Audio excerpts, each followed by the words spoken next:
internet that you're got a new movie role. Is this true? You stepped it up with a big movie? You know what? Right now, I have several things in play. The one movie, I actually had a movie that I was set to do, and we were set to film at the beginning of June.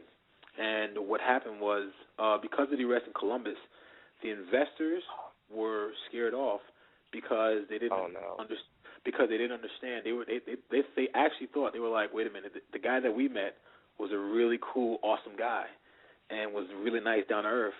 And the guy that people are saying on the internet sounds like a big thug who yells and screams and jumps in cops' faces.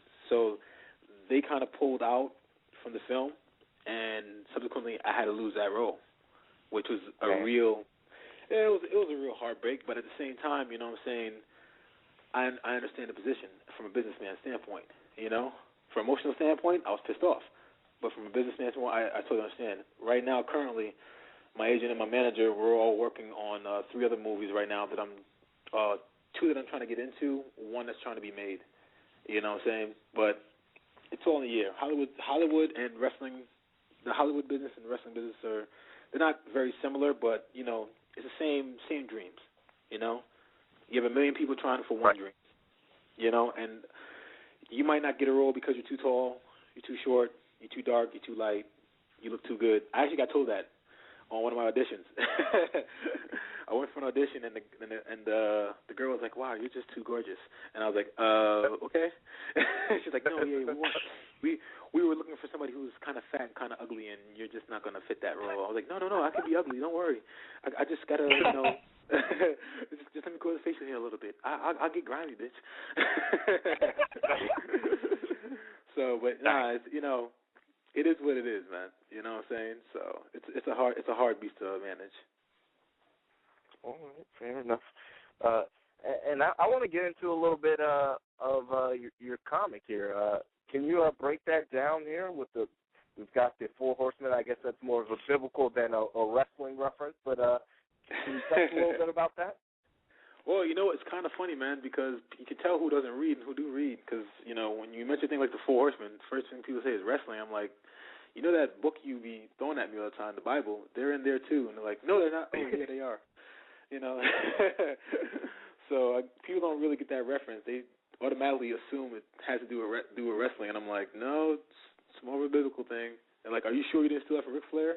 I'm like, really positive that I stole it from God. So, but yeah, the book's called Assassi, and basically it details the actions of on one man and his son. And what happens is that there's an assassin. He becomes part of a crew of assassins called the Horsemen, and he's pretty much one of the baddest, you know, motherfuckers in New York. You know what I'm saying? And he's a horseman of death, and his name is Donovan Braddock. And on his team of assassins is a big guy named Brock. He's a horseman of famine because he devours anyone who gets in his way. Basically, he takes everything. That's what famine, you know, you can't eat. Then you got the horsemen of war. You got 2 Chinese guys, which me and Mark, we haven't really seen a lot of positive Chinese characters in comics, or even like badass Chinese characters. They're always kind of stereotypical, so we created these 2 Chinese characters who are basically the best warriors, you know, ever. Hand-to-hand combat, you can't stop them. And then we have what's called a lead horseman, is a horseman of famine, who basically, he brings all these guys together to take over New York from the underworld, the business world, and everything, to basically be the ultimate politician, you know, good and crooked, you know, all the way through. You see what I'm saying? Yeah. So, and what happens basically is they kill Donovan's wife, and he waits 10 years until his son is old enough and ready to go to war with him, and he takes all these guys out one at a time, you know. And we came from it on a standpoint similar to Shogun Assassin, you know, Lone Wolf and Cub. Mm-hmm. But we came from it on that standpoint, from that direction. But what we did different is we kind of veered off and went a totally more realistic, gritty, and somewhat controversial way. You see what I'm saying? All right. I'm digging it. Now, it says it's with yourself and Mark. Are you Do you draw? Do you write? Are you doing everything, or what's your role in the comic? I cannot draw at all. I do not draw. I suck at painting. I suck at artwork altogether. But me and Mark, we both wrote this as a screenplay 3 years ago. We came up with the idea. We put it I came up with the idea. I put it on paper, and I didn't know anybody who's a screenwriter except for Mark. He just left WWE and went to LA, and he was doing some movies and writing for TV shows. And so I sent it to Mark right away. I was like, Mark, I wrote this real cool screenplay. You gotta read it. He's like, all right, cool, I'll read it. He read it. Less than an hour, he called me back. He's like, bro, I read the screenplay. I was like, oh, great. What do you think? He's like, it fucking sucked. I was like, oh. He's like, yeah, don't send me that shit no more. And he hung up the phone on me. Wow. And so I'm the type of person that when I get rejected, I get angry, and I want to prove to you that I'm as good as you or better. So what I did is I went online and I read every article, everything on how to write a screenplay, on structure, on body, on everything, on dialogue, on everything. And for a week straight, I studied it, and I could not be bothered with it. And for about a month, all I did was rewrite the screenplay in the proper form, everything, made body, created structure, drama, all that kind of stuff. And then I called him up. I was like, yo, Mark, I want you to read my screenplay. He's like, dude, I don't want to read it. And I was like, come on, please, just read it one more time. And so he got it, and he read it, and he was like, hey, man, this is pretty good. And I was like, for real? He was like, yeah. He's like, I'm not even kidding with you. He's like, this is a lot better. I mean, it still needs work, but I see the idea that we want to go for. And so that from that point, we just started bouncing ideas off each other for about a year, and then we finally came up with a great screenplay. And then luckily, I've made it a point to have a lot of good friends and be nice to people. So people are always nice back to me.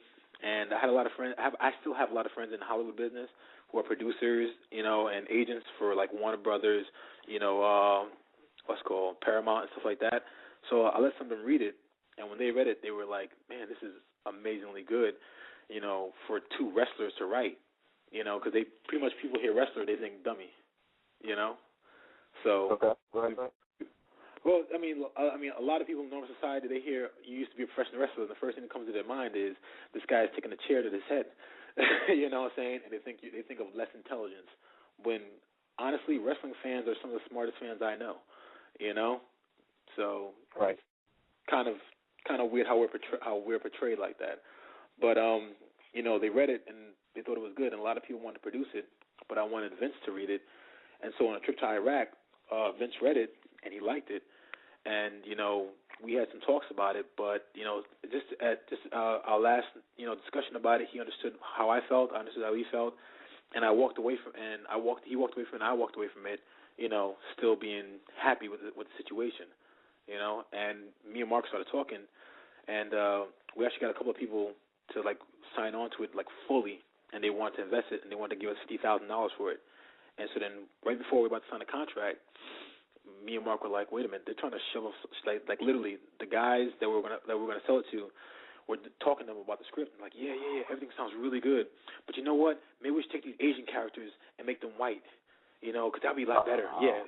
And then maybe, I don't really see this black guy being the lead. I don't see the Horseman of Death being a black guy. And maybe we can do it, and maybe we can get the kid a skateboard, and we can do this. And I was like, and the first thing that came to my head was, fuck you. I worked really hard for this, for you to turn into some puff film, you know what I'm saying, starring Marky Mark. No offense to Marky Mark, but come on.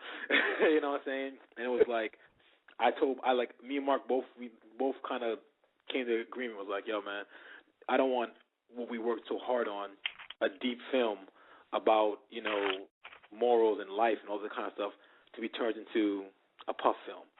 And he was like, I was like, let's not sign it. And so we both agreed.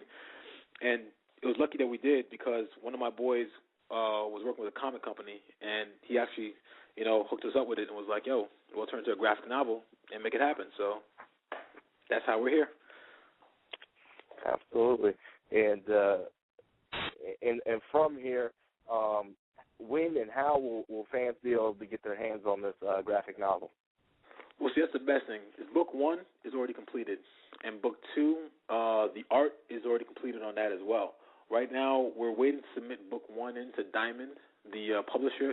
Diamond is the largest publishing company in the world for comics. They're pretty much the only one in the world. Marvel goes through them, DC, Image, everybody has to go through Diamond.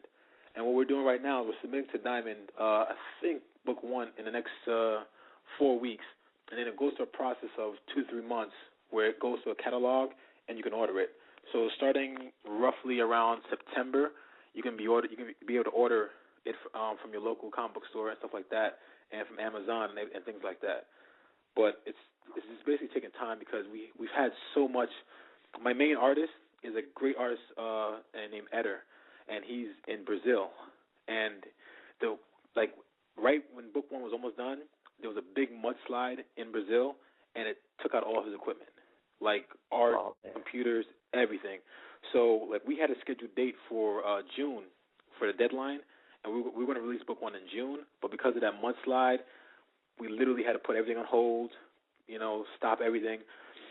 A lot of the guys on my team were like, let's just replace the artist and we'll get somebody else. I was like, no, I don't want to replace him because he's really a talented. Like, if you guys have seen some of the artwork online right now, that's all his. And he's just that's just a sample because some of the stuff he does looks so realistic, and it's like stuff that grabs you right away that you just want to cry. You know what I'm saying?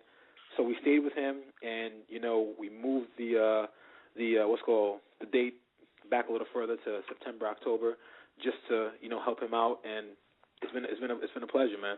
You know what I'm saying? So now we have book one that might come out September, October, and book two is just now finishing up. So trying to get all that wrapped up right now. Oh, that sounds awesome. Now, were you a comic fan growing up, or still, or it just happened to play out this way and it's working? No, you know what? I'm like most guys who are comic book fans. I'm a big nerd.